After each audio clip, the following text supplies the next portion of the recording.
Hello guys, नमस्कार। मैं अनिल और आप देख रहे हैं हमारा YouTube channel Neel Kamal classes. तो आज हम पढ़ने जा रहे हैं the continuation of last class, मतलब जो पिछली क्लास में हम पढ़े थे बोर्स मॉडल के बारे में, उसका हम कंटिन्यू करेंगे। आज वो फोर्थ पोस्टुलेट थी, उसका हम डिटेल में एक्सप्लेनेशन देखेंगे। तो अभी हम पढ़ रहे हैं एटॉमिक फिजिक्स। एटॉमिक फिजिक्स में हमारा टॉपिक चल रहा है बोर मॉडल। अगर आप हमारे चैनल पर पहली बार विजिट कर रहे हो और अभी आप एटॉमिक फिजिक्स पढ़ना चाहते हैं तो मैं आपको रिकमेंड करूंगा कि आप हमारे प्रीवियस वीडियोस देखिए। और उसमें हमने तो एटॉमिक फिजिक्स है उसका स्टार्टिंग से डिटेल से एक्सप्लेनेशन दिया है, और ताकि आपको ये बोर मॉडल है और नेक्स्ट वीडियोस आएंगे हमारे उस कंटिन्यूएशन के साथ डिटेल में समझ में आ सके। अगर आप हमारे वो वीडियोस देखना चाहते हैं तो उनका लिंक है जो हमने डिस्क्रिप्शन में प्रोवाइड कर दिया गया है। अगर आप चाहते हैं तो डिस्क्रिप्शन में जाके हमारे प्रीवियस वीडियोस देख सकते हैं। तो अभी हम स्टार्ट करते हैं जो हमने बोर का पोस्टुलेट नंबर 4। पिछली क्लास में हमने देखा था कि बोर की जब पोस्टुलेट नंबर 1 थी उसका यूज करके, सेकंड का यूज करके हमने रेडियस निकाला, वेलोसिटी निकाला और टोटल एनर्जी फाइंड आउट किया। तो आज हम देखेंगे पोस्टुलेट नंबर 4 का explanation, mathematical version of Bohr model, जब हम इनफाइनाइट मास कंसीडर करते हैं इसका न्यूक्लियस का। तो चलिए देखते हैं। तो पिछली क्लास में हमने जो एनर्जी निकाली थी वो थी, एक बार इसको लिख लेते हैं, वो थी minus half m capital M Z square, sorry z square e 4 divide by 4 pi epsilon naught का whole square n h square. और हाँ, ये थी एनर्जी जो हमने पिछली क्लास में देखी थी। अब हम क्या करेंगे, इस एनर्जी इस फॉर्मूले का यूज करेंगे पोस्टुलेट नंबर 4 में। तो पोस्टुलेट नंबर हमारा 4 क्या कहता है, पोस्टुलेट नंबर हमारा 4 कहता है। इससे पहले हमने पिछली क्लास में फर्स्ट एंड सेकंड पोस्टुलेट का विवरण देखा था, थर्ड पोस्टुलेट नहीं देखा। थर्ड पोस्टुलेट में क्या है कि थर्ड पोस्टुलेट में साधारण सा बता दिया गया है कि जो उसका एनर्जी है वो कांस्टेंट रहता है, चेंज नहीं होता है, उसका कुछ मैथमेटिकल वर्जन है नहीं उसका। तो हम अभी फोर्थ पोस्टुलेट के बाद का मैथमेटिक्स में कैलकुलेशन करके देखते हैं। तो फोर्थ पोस्टुलेट क्या कहता है, फोर्थ पोस्टुलेट कहता है कि हाँ, एनर्जी है वो इलेक्ट्रॉन्स की वो होती है, एनर्जी हम देते हैं उसका मतलब लॉस होता है या कमी होती है, लेकिन ऐसे नहीं होता कि जब वो एक ही ऑर्बिट में, मान लीजिए ये हमारा है और इसमें इस प्रकार मूव कर रहा है, तो अगर वो इलेक्ट्रॉन इसी में ही मूव करता रहे इसी ऑर्बिट में, तो उसकी एनर्जी वो कांस्टेंट रहेगी। और उसके ऑर्बिट की एनर्जी होती है वो कांस्टेंट रहती है, उससे कम ज्यादा नहीं होगी, इलेक्ट्रॉन की एनर्जी इसमें कम नहीं होगी। लेकिन दूसरी कंडीशन में अगर वो इलेक्ट्रॉन इसमें नहीं ना रह के, मान लीजिए पहले मान लेते इसमें था और इससे अगर इसमें आता है इस ऑर्बिट में, मतलब हायर एनर्जी लेवल के ऑर्बिट से लोअर एनर्जी ऑर्बिट में रहता है, हाँ, तब वो एनर्जी रिलीज करता है फोटोन के रूप में या वेव के रूप में, रेडिएशन के रूप में, जिस रूप में, हाँ, एनर्जी उस टाइम रिलीज करता है। तो मान लेते हैं इसका हमारा एनर्जी था वो E2 था, इसका हमारा था एनर्जी E1। तो अब पहले एनर्जी था E2, अभी हो गया एनर्जी E1। तो हमें इसके फोर्थ नंबर पोस्टुलेट से हमें एनर्जी का जो डिफरेंस मिलता है वो हमें मिलेगा delta E is equal to E2 minus E1। अब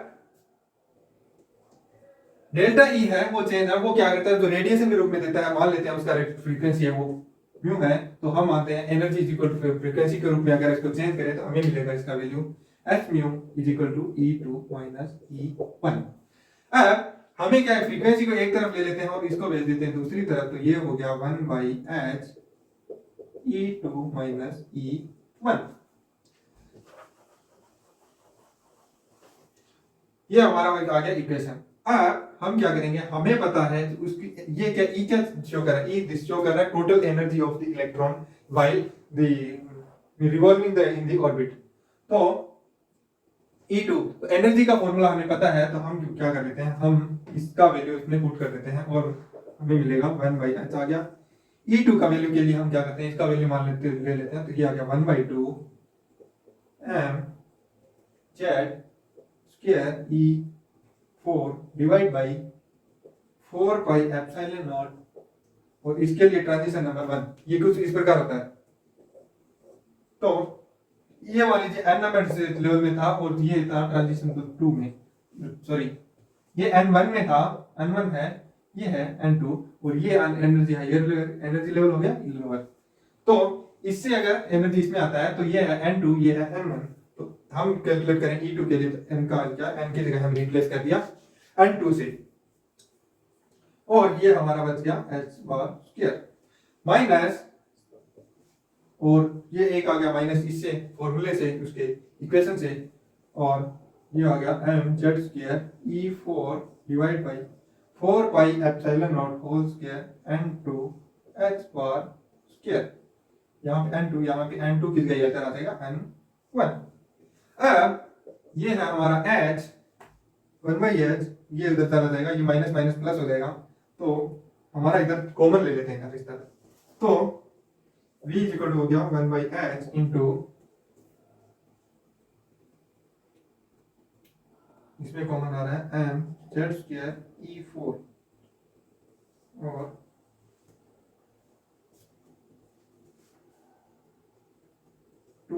4 पाई एप्सिलॉन नॉट का होल स्क्वायर n स्क्वायर, ये n स्क्वायर कॉमन नहीं आएगा, sorry, n h bar square, और इधर रह गया n2 square minus 1/n1 square. ये माइनस का हो गया, ये प्लस का, तो इसको हम लिखें तो ये हो जाएगा 1/n1 स्क्वायर माइनस इधर n2 स्क्वायर। ये इस तरफ कैसे लिखा, क्योंकि इधर ये इसका माइनस का है पार्ट, तो इधर ये आयर का वैल्यू वो उसके साथ माइनस आएगा, इधर माइनस माइनस प्लस हो गया, तो मैंने क्या किया, इसको इस तरफ ऐसे इस तरफ इस प्रकार से लिख दिया। तो हमें फ्रीक्वेंसी के रूप में हमें मिल गई इक्वेशन ये। अब क्या करें, अब अगर हम h बार है, इसको क्या करते हैं, h बार इक्वल टू हम क्या होता है, h बार इक्वल टू हम लिख सकते हैं h/2 और a, उसको फ्रीक्वेंसी और वेव नंबर में क्या रिलेशन होता है, फ्रीक्वेंसी और वेव नंबर में रिलेशन होता है वेव नंबर इनटू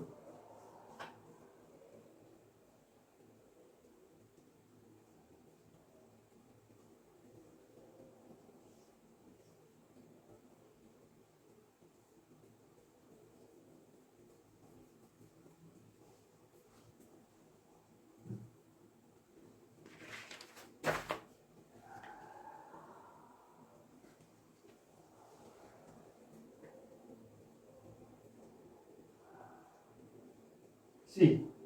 अब ये आ गया, और इसको लिख सकते हैं 1/h mz स्क्वायर E4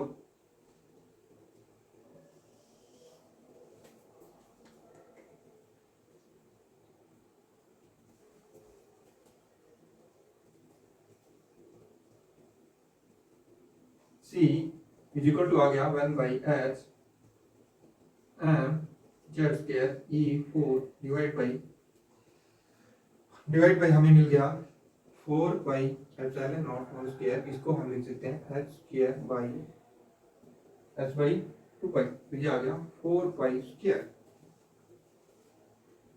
ये हमें मिल गया 4 पाई स्क्वायर। तो 4 पाई स्क्वायर से, और इसको हम ओपन करें तो हमें ये मिलेगा, इसको अगर स्क्वायर में खोलें तो ये 16 pi square epsilon not square आएगा। इसमें से क्या करते हैं, हम इधर दोबारा लिख देते हैं, तो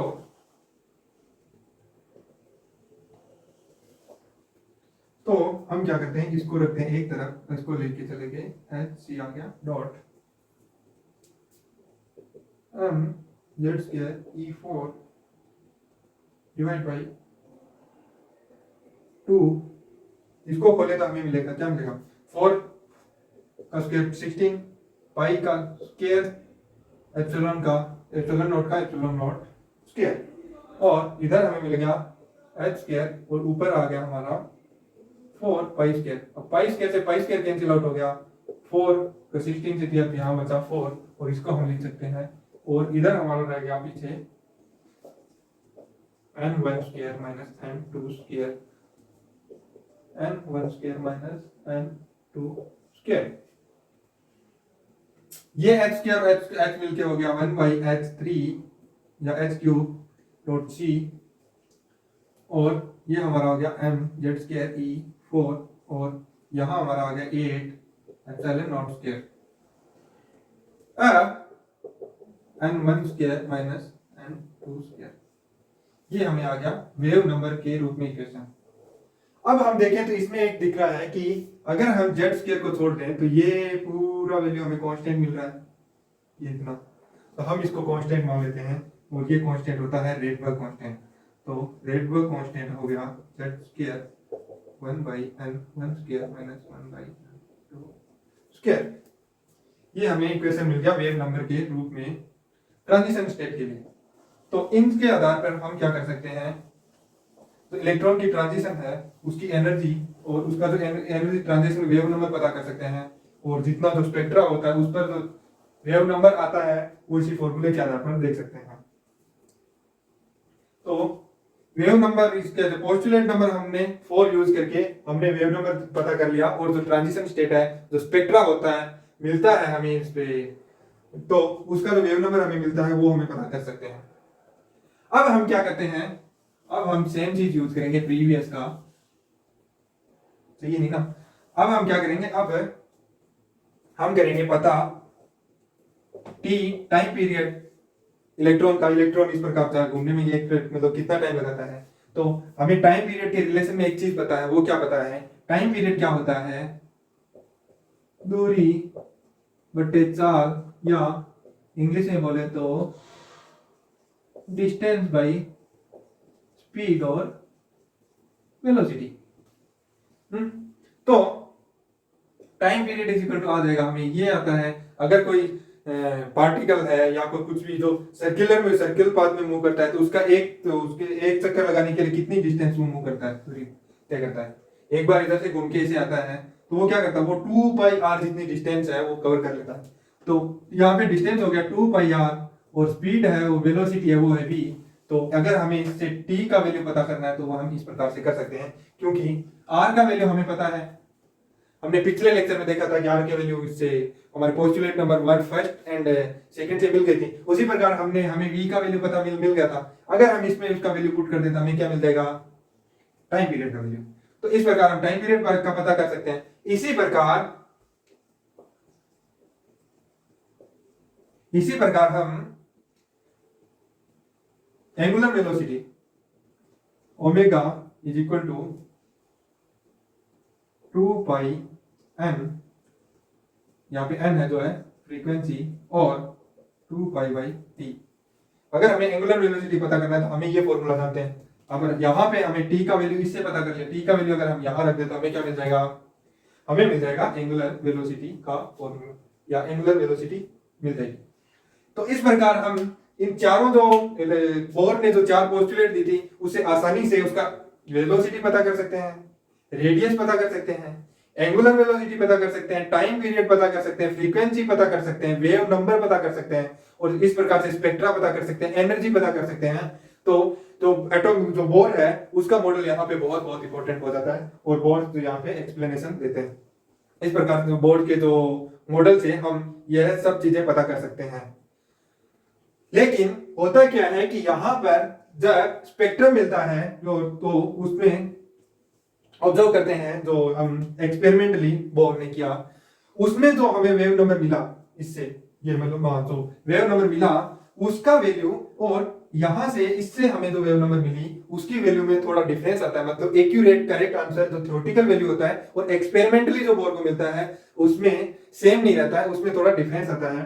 तो बोर इसमें क्या करते हैं, पहले उन्होंने जो पहली बार उन्होंने एक्सपेरिमेंट किया वो मतलब कंसीडर किया वो था infinitely heavy nuclear mass consider किया, उसकी वजह से उन्हें जो एक्यूरेट वैल्यू थी वो नहीं मिल पाई। दूसरी बार उन्होंने क्या किया, दूसरी बार उन्होंने जो मास है उसको फाइनाइट मास उनको लगा ऐसे कि अगर मैं इसको इनफाइनाइटली मास कंसीडर किया उसको अगर हटा दूं तो शायद मेरे को करेक्ट वैल्यू मिल जाए।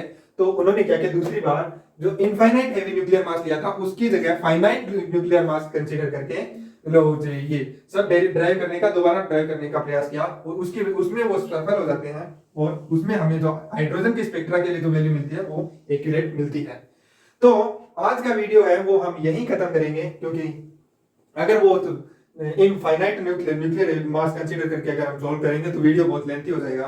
तो उस टॉपिक को देखेंगे हम नेक्स्ट वीडियो में। और आज हमारा ये टॉपिक खत्म होता है। इसमें हमने तो बोर का finite infinite nuclear mass consider करके जो वैल्यू पता करनी वो कर ली।